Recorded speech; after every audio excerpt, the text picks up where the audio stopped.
चलो एक और इंटरेस्टिंग क्वेश्चन एआई एंथुसियास्ट्स के लिए। क्या तुम्हें पता है कि ऑटो रिग्रेसिव मॉडल्स जैसे क्लॉड, जीपीटी ये सब थाउजेंड्स ऑफ टोकन्स इतना जल्दी कैसे जनरेट करते हैं? तो इसके पीछे का मैकेनिज्म केवी कैशिंग होता है। अगर तुम इसके बारे में पता है तो बहुत अच्छी बात है, अगर नहीं पता है तो फिर ये रील सेव कर लो। कोई भी ऑटो रिग्रेसिव मॉडल तुम्हारा आउटपुट टोकन सीक्वेंशियली जनरेट करता है और जो भी आउटपुट टोकन आता है वो अपेंड कर देता है इनपुट सीक्वेंस में। Then that becomes a new input sequence और फिर नेक्स्ट आउटपुट टोकन जनरेट होता है।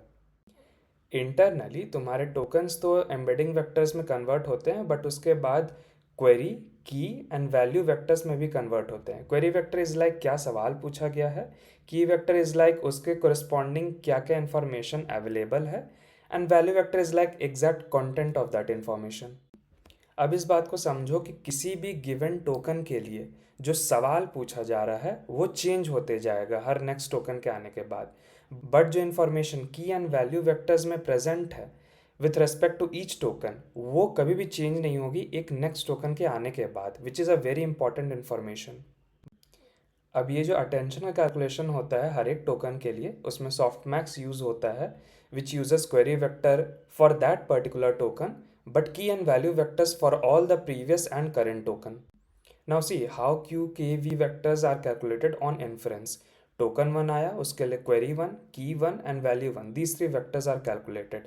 अब टोकन टू आएगा तो query two, but key one key two फिर से कैलकुलेट होगा, वैल्यू वन वैल्यू टू भी सेम। टोकन थ्री आएगा तो query three, but key one key two key three, value one value two value three all are calculated, and these are calculations which are done again and again, but these values would remain same.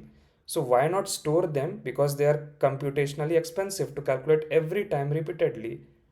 जब तुम कोई caching नहीं रखोगे तो तुम्हारा attention का calculation यहाँ पर एक बार होगा, यहाँ दो बार होगा, यहाँ तीन बार होगा, which would sum up to n into N plus one by two, which is big of N square complexity. और वही अगर तुम कुछ कैशिंग कर देते हो जो कि जो भी वेक्टर्स ऑलरेडी प्रेजेंट है और वो चेंज नहीं होने वाले हैं वो तुम कैलकुलेट करके स्टोर करते रहोगे, तो देखो क्या होगा, यहाँ पे एक बार अटेंशन का कैलकुलेशन, यहाँ पर भी एक ही बार होगा, देन अगेन यहाँ पर भी एक ही बार। So it would be summing up to big of N time complexity.